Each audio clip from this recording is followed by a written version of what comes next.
નમસ્કાર, બેનિફિટ બુલેટિનમાં આપનું સ્વાગત છે. હું રાજવી. તો જાણીએ આજના મહત્વના સમાચાર. મોર્ગન સ્ટેનલી મુજબ ભારતનું સ્ટોક માર્કેટ રિકવરી મોડમાં. સેન્સેક્સ લક્ષ્ય 89,000 સુધી જૂન 2026 સુધી પહોંચશે. ગ્રોથ સાયકલ મજબૂત. મોનેટરી અને ફિસ્કલ પગલાં ભારતના માર્કેટને ફરી તેજ કરશે. રશિયન ક્રૂડ ઓઇલનો પ્રવાહ હાલ ભારતમાં ચાલુ. ઓક્ટોબરમાં આયાત 1.62 મિલિયન બેરલ પ્રતિદિન, 2.5% વૃદ્ધિ. 21 નવેમ્બર પછી અમેરિકી પ્રતિબંધોનો અસર દેખાય તેવી શક્યતા. ગૂગલે ભારતીય સ્ટાર્ટઅપ ફાઉન્ડર્સ માટે 2 અઠવાડિયાનો એઆઈ સ્કિલિંગ પ્રોગ્રામ શરૂ કર્યો. ભાગ લેનારાઓને ગૂગલના એઆઈ ટૂલ્સથી લોન્ચ રેડી પ્રોટોટાઇપ બનાવવા તાલીમ મળશે. કાર્યક્રમ 27 નવેમ્બરથી 7 ડિસેમ્બર સુધી ચાલશે.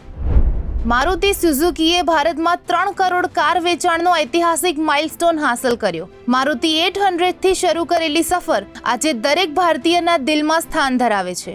અલ્ટો, વેગનાર અને સ્વિફ્ટ રહ્યા ટોપ સેલર્સ. તો આવા જ મહત્વના સમાચારો જાણવા માટે જોડાયેલા રહો બેનિફિટ ન્યૂઝ સાથે.